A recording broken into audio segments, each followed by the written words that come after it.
Guten Tag, ich heiße Evgeny, ich bin Student. Ich wählte die Fachschule für den genauen Gerätebau, Fachrichtung Elektrotechnik. Ich studiere an der Fachschule in der Stadt Artjomsk.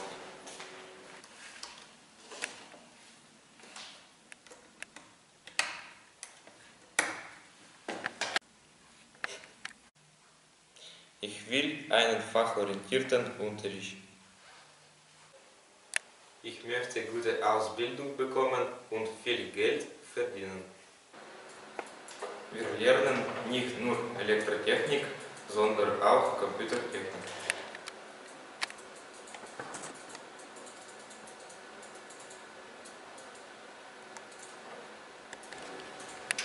Wir haben die Möglichkeiten, in den Laboratorien für Physik, Automatisierung der Fertigungsprozesse und Elektrowerkstatt zu arbeiten.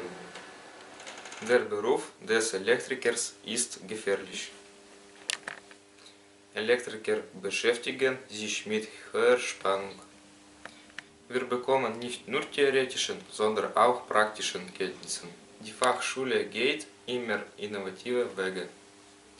Unsere Fachschule bietet alle Voraussetzungen optimaler Ausbildung. Die Absolventen unserer Fachschule arbeiten im Industriebereich. Vielen Dank.